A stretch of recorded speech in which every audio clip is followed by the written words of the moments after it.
Here's the story we've come to know. In 1607, about 100 colonists, including Captain John Smith, arrive in what will become the state of Virginia and found Jamestown, the first permanent English settlement in the New World. But the explorers have established Jamestown in Native American territory, controlled by Chief Powhatan, the father of Pocahontas.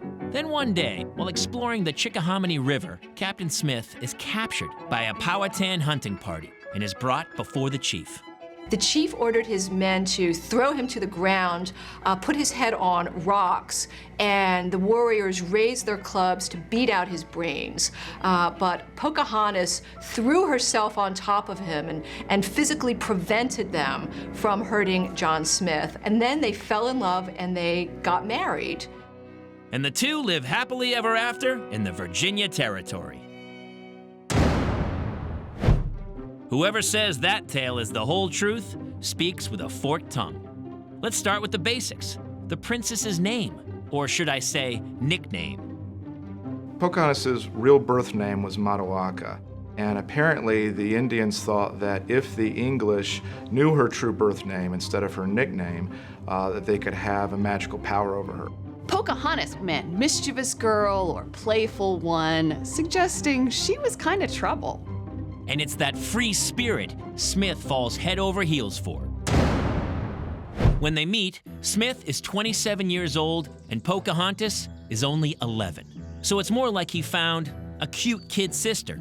For a person who, in his memoirs, had just about every woman in the world falling in love with him, he never mentioned that Pocahontas did. And she certainly was much too young. Pocahontas' youth makes her act of sacrifice that much more amazing. Through her bravery, she keeps John Smith's head from ending up between a rock and a hard place. Some question whether the most celebrated part of the legend ever happened. The famous rescue story doesn't get any ink until 1616, 9 years after the event, in a private letter to Queen Consort Anne back in England. It goes public 8 years later in a book. Both the letter and the book come from the pen of a notorious braggart named John Smith. Captain John Smith tells the story of Pocahontas and her supposed rescue of him in 1624 in his General History of Virginia. Smith, in his own time, had a reputation of someone who exaggerated his own heroism. Captain John Smith was the original American action hero. And we know what an incredible hero he was because, well, he told us that he was.